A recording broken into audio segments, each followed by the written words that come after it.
গতকাল রাতে সবাই যখন কম্বল জড়িয়ে ঘুমাচ্ছিল, ঠিক তখনই সীমান্তের ও পারে থাকা ময়মোহন সিংহ একটা বিরাট উৎসব চলছিল সেখানে। একটা দেশ, যে দেশটা বিরাট বড়, হম্বিতম্বি মনে করে নিজেকে, ঠিক তেমনই একটা দেশে উৎসব চলছিল। উৎসব কেন বলছি, আরে উৎসব বলবো না তো আর কি বলবো। বাপের জন্মে এরকম উৎসবের নাম শুনিনি।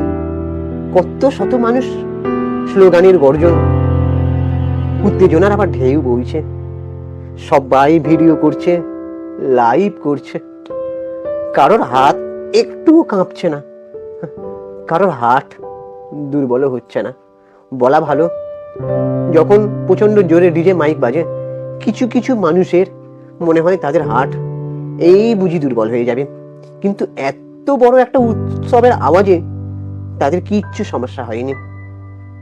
এই দেখো, এত কথা বলছি, অবশ্য আসল ঘটনাটাই কিন্তু আমি এড়িয়ে যাচ্ছি। আসল ঘটনাটা তাহলে কি, কিসের ভিডিও করছিলাম? কোনো স্টেজ শো নয়, কোনো কনসার্টও নয়, কোনো সেলিব্রিটির ওর ভিডিও নয়, এমনকি আর্জেন্টিনা থেকে আসা মেসির নাইট ট্যুরও নয়। সেই ফ্রেমে ছিল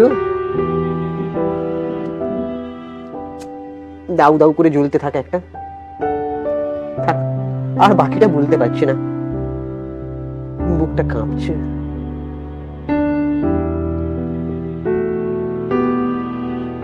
যার সাথে এরকম ঘটনাটা ঘটেছে তার নামটা তাহলে কি? তার নামটা সে এক হিন্দু যুবক, দীপু চন্দ্র দাস, যারা প্রচন্ড শীতেও গায়ে আবার কিচ্ছু জড়াতে চায় না।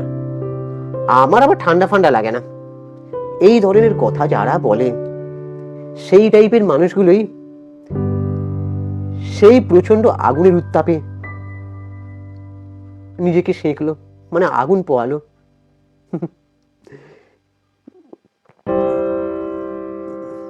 কেউ কেউ তো আবার সেকুলারিজমের তুলো কানে এইভাবে গুজে আছে।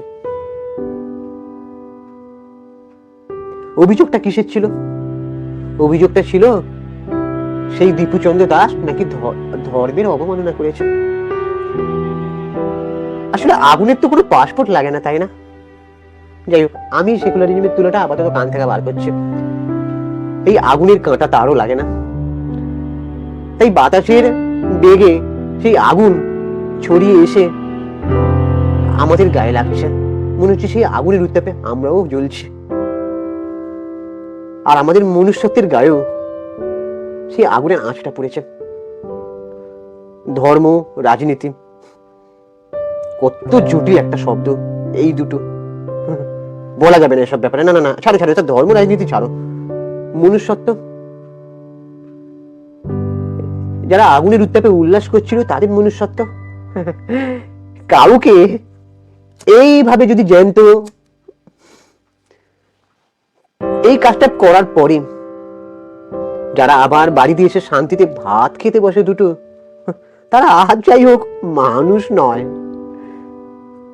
মানুষ, এই ওয়ার্ডটার ডেফিনেশনটা কি তোমরা বলতে পারবে? মানুষের চামড়া গায়ে থাকলে আর মানুষ হওয়া যায় না। ছোটবেলা থেকে এই বাণীটা অনেক শুনে এসেছি গুরুজনদের কাছে। আগুনটা আসলে দীপু চন্দ্র দাস ওর গায়ে যেমন লেগেছে, আজকে সেই আগুনে পুরো সমাজ, পুরো সভ্যতাটা জ্বলছে। তাই বলছি, শুধু ফোনের স্ক্রিনের দিকে তাকিয়ে একটা লম্বা দীর্ঘশ্বাস ছাড়লেন।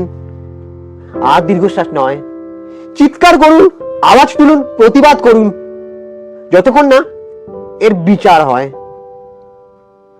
কারণ মনুষ্যত্ব পুরে একদিন ছাই হয়ে যাবে, তখন আর কোনো ধর্মই আমাদের এসে বাঁচাতে পারবে না। তাই সোচ্চার হন। এটা বলি আমার ভিডিও শেষ করছি এখানে।